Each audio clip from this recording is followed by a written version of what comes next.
What is the appropriate biblical worldview of the climate crisis, which is all we hear about now? Darcy, whenever I look at this stuff, I'm kind of a science guy. I like this stuff. And here's my view of climate change.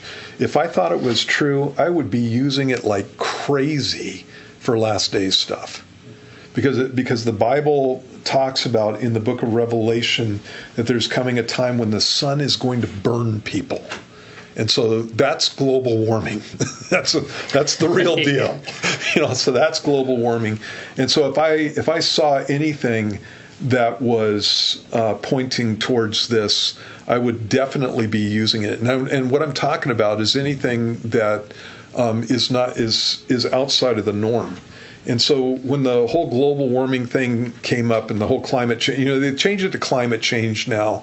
And the reason that they did that is because they want to be able to, the people who are into this, they want to be able to use inclement weather, whether you're talking about in the winter, colder winters or hotter summers, or fires in California, or what they want to use whatever they can to bolster the position. And here's the issue with that. When you've got a position that cannot be disproved, you don't have a position. That is not a theory. That is not something that is actual science. And so if it can't be falsified, and that's what we have with climate change. There's no way to falsify this, because any kind of information that comes in on this that goes against the general theme and the general story is going to just be incorporated into it. That's not science. That's religion. It's what it is, and so. When I look at the whole climate change thing, this is one of the things I look at. I've been around for 62 years now, and the climate hasn't changed much. It's like there's no differences. And so we just had a really hot summer this year, got up to 117 degrees, and people are going climate change, and that kind of stuff. And 117 degrees in our area, which is unusual, but it got up to 117 degrees in our area when I moved here. The first year that I moved here in 1990, it got up to that high.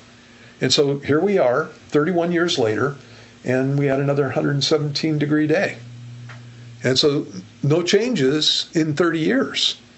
The other thing about this is, again, when I'm looking at changes, specifically on the level that climate change is talking about, when I'm looking at these changes, I need to be able to go back in history and see the changes, and it needs to go along with the causes that they're claiming go along with these things. The climate has been warming since since like the turn of the 19th century. Since 1800, the climate has been warming. Before that point, there was a period of time, this is about 150 years or so, that was called the Little Ice Age, and it corresponded with what was called with the sun, the Maunder minimum. And what that means is that there were fewer sunspots during the time. And so I knew some stuff about this. And so when all this stuff started hitting the fan in the late 90s, and man came up with his hockey stick, which had been falsified, when he came up with this stuff, I went, where's the Little Ice Age? I looked at it. I looked at his graph, and there's no indication of that stuff. Which again, that's not science. That's somebody who's got an agenda at that point. And I'm not interested in agendas. And so, from 2000 or so on for 15 years, there was no meaningful, actually. Climate change, the increases in temperature stopped, and even went down a little bit. And then they go back and fudge the data again and try to make the temperature go up. And when you're doing this kind of stuff, you don't have truth there. And so they're talking about rising sea levels, and sea levels have been rising at a certain rate for well over 200 years. And the reason I keep going back to 1800 is because it's before the Industrial Revolution. And so they're always talking about CO2 going into the atmosphere and that kind of stuff, and saying that this is the cause of climate change. And there are things that they just don't tell you. So, for example, when you're talking about CO2 going in the atmosphere, it doesn't have the same effect when you have smaller levels. Well, let me put it this way: you can have an increase in CO2. And at the lower end of that scale, the increase in CO2 is going to have more of an effect than it does at the higher end of the scale. In other words, the more CO2 that goes into the atmosphere, the less effect it has on global warming. And so they don't tell you that.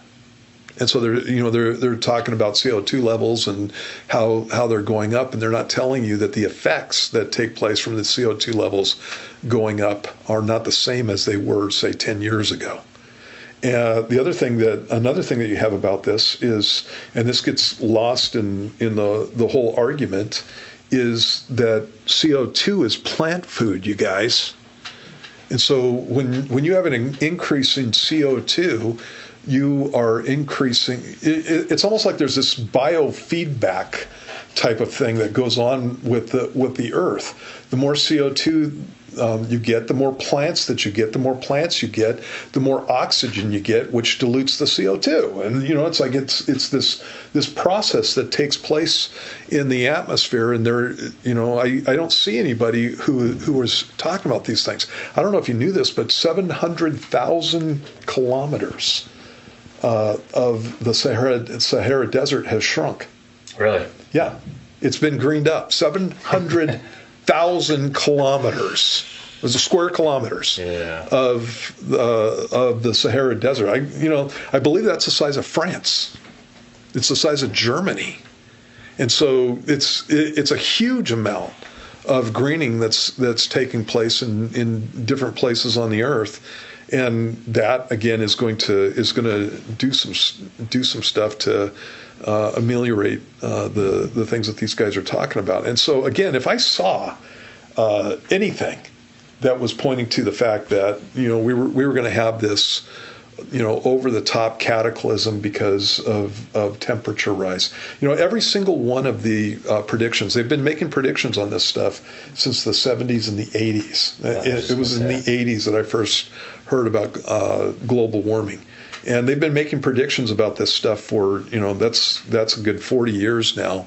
And not one of the predictions have come to pass. I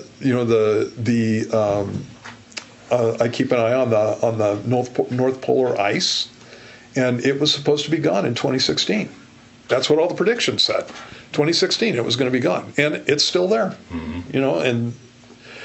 And again, I'm not saying that there aren't places where things are getting warmer, but it's not as warm as it was during the Roman period, for example, and so there have been times within the history, within historical periods, where the Earth was warmer than it is now, and it's like humanity didn't die, and it obviously didn't come about because of an industrial revolution. There was something else that was driving the climate at the time, and so all these guys who are making pronouncements and saying that they know, I don't think they know. I don't think that they know what they're talking about. Yeah. And so again, I am not against the idea of global warming. I am not against the idea of climate change. I am not against the idea that there can be anthropogenic global warming, man-caused global warming. I'm not against those ideas. I just want you to prove it. Right. And I'm not seeing that. And so I'm not seeing the dire consequences. I'm not seeing any of this stuff. And when you get a situation where if you say some of the things that I just said, and they they end up cutting you off of Facebook, which is probably what's going to happen with this.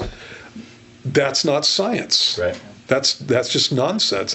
That's indoctrination at that point. That's religion. And so it's wild to me how people who reject Christ, when they find something that they think is moral, they glom onto it and they fight for it to the death. I was just trying to unpack that on Sunday nights out of Corinthians. It's amazing, that correlation. Yeah, it really is. People are religious beings. They have to worship something, and climate change, man, is a religion. Yeah. So it's kind of an easy answer for me from the biblical worldview is that God created the universe. Yeah. And if he wanted us to all die in a fiery death, which may happen in the book of Revelation, then he can do that. Yeah. And until then, his creation is in his hands. And so if we burn this up and we're pumping CO2 fossil fuels until we're blue in the face, he can go, yeah, we're not going to do that. Right. Because he created everything. Yeah. But you can turn around and you can do everything. So to me, it's like, I don't care. I'm a Christian. It's not a big deal. And God I think one of the things that we need to keep in mind is God gave us stewardship of the earth. I think we should take it seriously. Right. And so I'm not saying go out and just torch everything. Right, I'm just saying God, if he wanted to, we can't thwart the Creator. Right. Yeah. You can't thwart the will of God. You're not going to make these things happen any sooner than God says. I grew up in Southern California, and in Southern California, when I was in high school, and then when I went into college, I played football, and there were times when I lived in the interior of Southern California. There were times when I was on the practice field, and you had guys across the football field. The offense, we were defense on one side, offense on the other side. The guys across the football field, they're 75 yards away, and they're fuzzy because of smog. Right. And so I would get done with a practice and could barely breathe because of smog. And I go down to California now, and it's almost non-existent. And the reason it's non-existent is because they've taken and they've changed rules on exhaust and that kind of stuff. And they specifically, I remember this from the 80s, when they were trying to get the carbon monoxide out of the exhaust gases and that kind of stuff, they were going towards CO2 because CO2 is plant food, and it's one of the things that they promoted. And so a lot of what comes out of car emissions now is basically CO2 because, again, you're burning fossil fuels and you have to have that chemical reaction and that kind of stuff. But I go down to California now and it's just clear and pretty, and I haven't seen a smoggy day in years. Mm-hmm. And I don't live down there, but every time I visit, I used to visit, it'd just be horrendous. And now every time I visit, it's just beautiful down there. Right. And so, it's like you take care of stuff. But one of the things that happens with this is that you got people who want to try to force, a situation where we're going to change our whole economy and we're going to get rid of fossil fuels and that kind of stuff. And people don't realize what this means. Right. So this is made out of fossil fuels. This is made out of fossil fuels. Anything that's plastic. A lot of the elements in our basic life are made out of fossil fuels, and you want to get rid of those things and get rid of. You're changing the whole economy, and you're trying to force these things. Forcing people to go into electric cars, well, it's just nonsense because the electrical grid can't handle what we've got going right now. Yep. And so then you want to take and you want to put a bunch of cars on that thing. It would be better to have it. Basically, demand drives innovation, and so if you got a situation where people actually want electric cars, then the car companies are going to build electric cars. Yeah. And until you get to that point, what you're doing is just ticking people off and artificially trying to take and make something happen by using taxpayer money and stuff. And so it just becomes this ridiculous thing. So that's the other side I was going to, is that they went solar, but a lot of the solar, like the environmental waste and stuff that happens from solar, is worse than the non-solar issue. And then with the power grid, they burn fossil fuels trying to pump the power grid to plug in the electric cars. So it's just not even, there's a lot of problems with it. We got windmills around here. They're the ugliest things I've ever seen. Sit there and just destroy the landscape, and all the stuff that goes along with that. And then when they end up falling apart after so many years, you can't get rid of them because they're made out of fiberglass. And it's like, what in the world are you people thinking? Right. And then on top of it, you got to subsidize it. So again, that was a long rant. Yeah, I think the worst thing though goes to what you said, where they sink into the hill they're going to die on. Yeah. And it's tied to the same concept that the elites are using in the whole COVID and mandate thing.